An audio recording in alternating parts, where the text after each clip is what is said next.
Sometimes, the most difficult cases aren't the ones with missing evidence.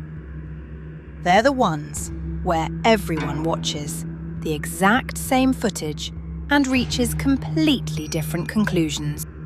Was it a tragic crash, a reckless decision, or an intentional act? Nearly 4 years later, people are still arguing. Tonight, we're talking about the case of Mackenzie Shirilla, one of the most controversial murder convictions in recent American history. Welcome to the podcast, You Can't Unhear.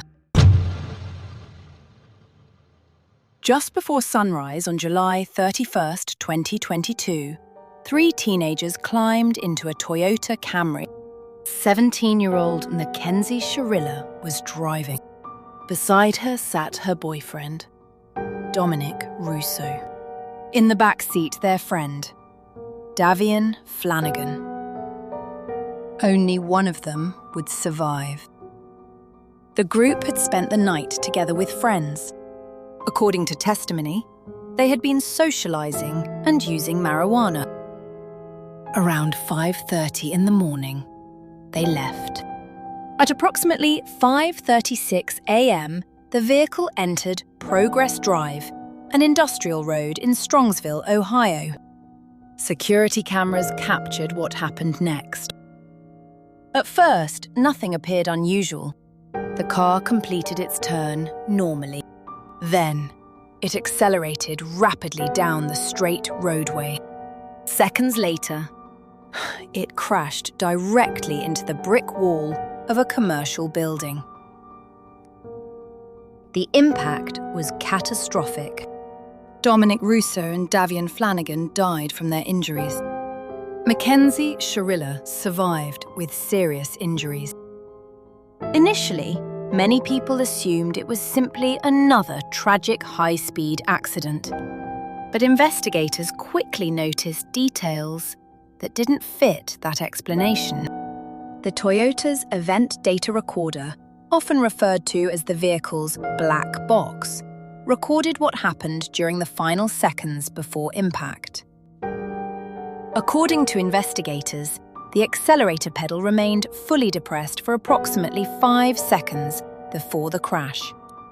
The braking system showed no evidence of braking before impact. The vehicle reached approximately 100 miles per hour. Investigators also determined the steering wheel moved shortly before impact. These findings became central to the prosecution's case. The surveillance video added another piece of the puzzle. The footage showed the vehicle traveling straight toward the building. There were no obvious attempts to slow down. No sudden swerving consistent with avoiding another vehicle. No visible obstacle in the road. To prosecutors, the physical evidence suggested intentional acceleration. To the defense, it did not conclusively prove intent. And that distinction would become the entire case. As detectives examined Mackenzie's phone, they also interviewed friends and family. Several witnesses described the relationship between Mackenzie and Dominic as turbulent. Some testified that arguments had become increasingly frequent. One witness recalled Mackenzie becoming intensely upset at the possibility of Dominic ending the relationship. Another described earlier incidents involving emotional confrontations. Perhaps most significant, Dominic's family testified that weeks before the crash, he had expressed a desire to end the relationship. Prosecutors argued this established a possible motive. The defense responded that relationship conflict, while unfortunate, does not prove murder. Prosecutors also introduced testimony that Mackenzie had previously threatened to crash a vehicle during an argument with Dominic. The defense challenged the interpretation of those statements, arguing teenage arguments are often emotional and exaggerated, and should not automatically be treated as evidence of future intent. As with much of this case, Both sides looked at the same facts and reached very different conclusions. Then came the crash reconstruction experts. Using the surveillance footage, vehicle data, and scene measurements, they concluded the collision was physically inconsistent with a driver accidentally losing control.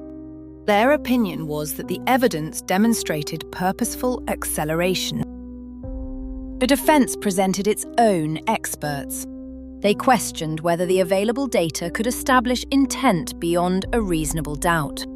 They also argued that marijuana use, combined with the trauma of the collision, could explain Mackenzie's inability to remember the crash.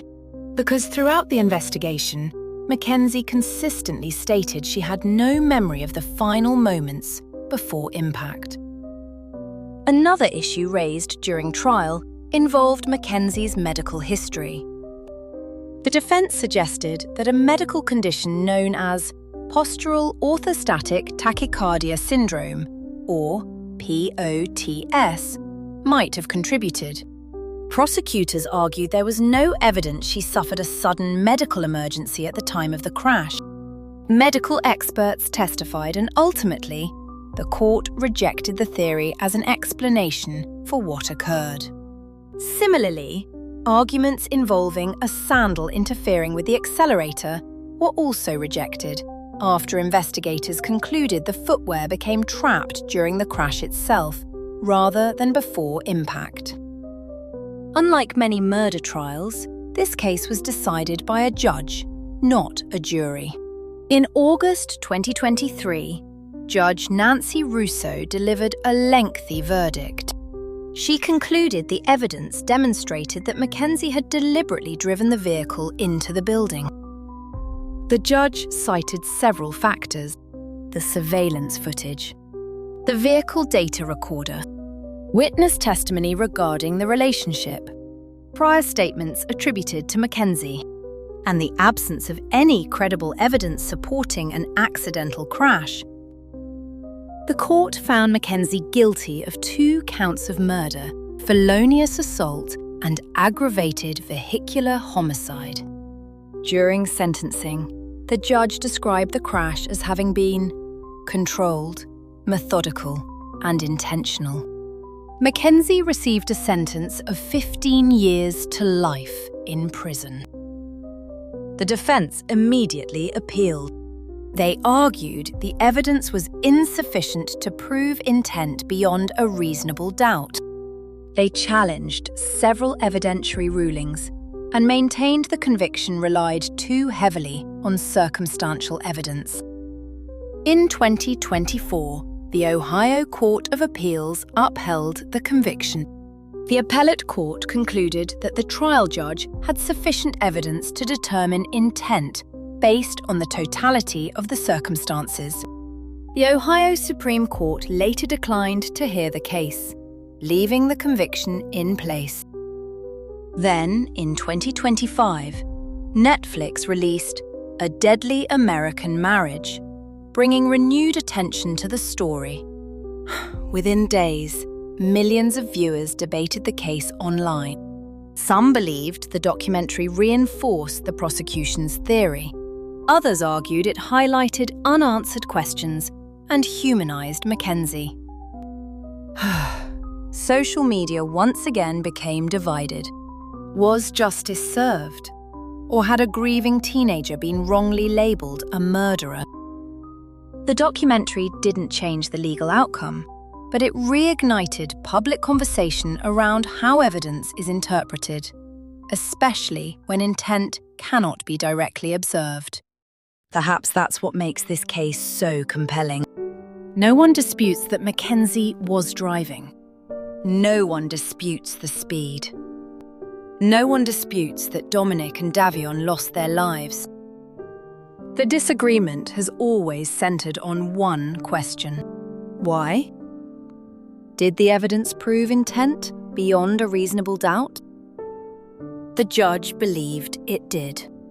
The defense continues to disagree.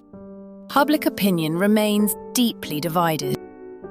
Cases like this also remind us of something larger. teenage relationships can sometimes become emotionally overwhelming. Arguments, jealousy, fear of abandonment, and unhealthy attachment can escalate in ways young people may struggle to manage. Most never become violent. But when warning signs such as threats, controlling behavior, or reckless acts begin to appear, they should never be dismissed as simply teenage drama. At the same time, criminal courts must separate emotion from evidence. Not every tragic relationship ends in murder. Not every terrible outcome proves criminal intent. That is why investigations, expert testimony, and careful legal scrutiny matter. Today, Dominic, Russo, and Davion Flanagan's families continue living with unimaginable loss. Mackenzie Shirilla continues serving her sentence while maintaining she has no memory of the crash. The legal case may be over, but the debate almost certainly isn't.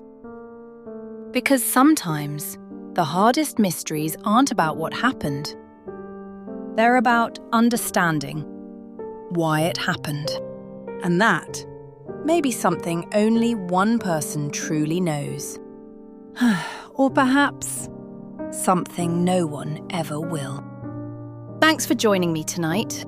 Until next time, stay curious, stay safe. And I'll see you on the next episode of the podcast, You Can't Unhear.